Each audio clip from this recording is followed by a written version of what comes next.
My name is Stephen Arnold. I'm a resident of Gorham, Maine. I am also a volunteer for the Convention of States.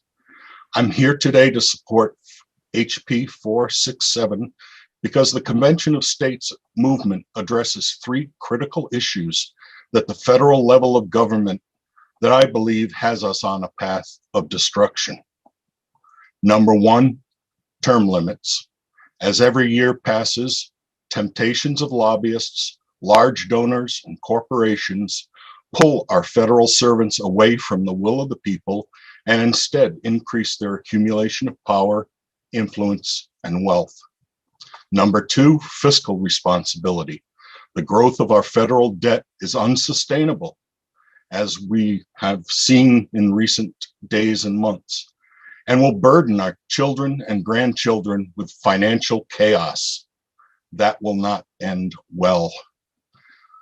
And number three, limit the power and jurisdiction of the federal regulation. Federal regulation is suffocating individual and state freedoms to the point of micromanagement of our daily life. I've never been a political activist, so why am I here today? My roots in America run very deep. I'm a 13th generation American. My ancestor, William Arnold, sailed from Ilchester, England, to escape the tyranny of the British Crown. He landed in Massachusetts colony and then in 1638 became one of the 13 original settlers of the colony of Rhode Island.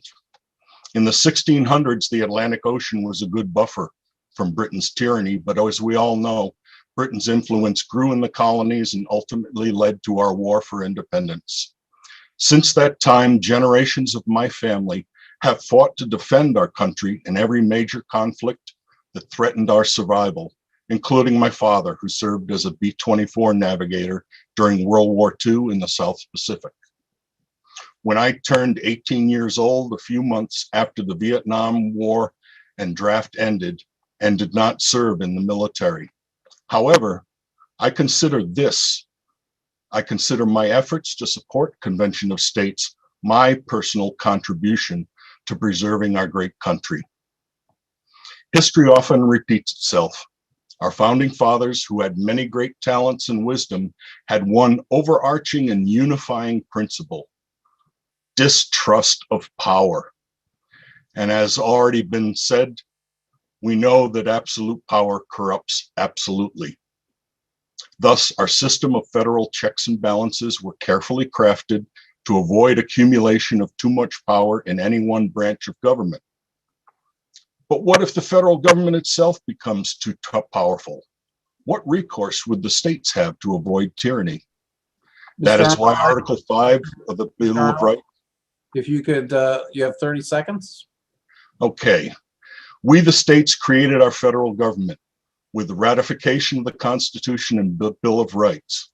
Originally, the federal government had few powers. You might say the states are the parent and the federal government is the child.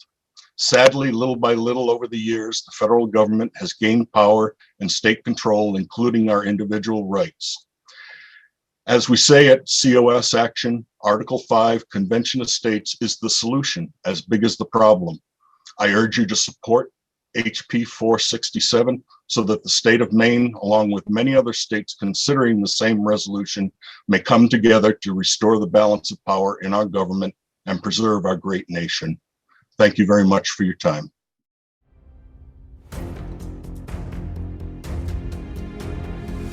I'm here live in Philadelphia at the Tomb of the Unknown Soldier. When you hear the phrase lives, fortunes, and sacred honor, these are the folks we should think of, those who anonymously gave their lives. Well, today you have a chance to volunteer. You need to volunteer for conventionofstates.com, the movement that's going to save the country.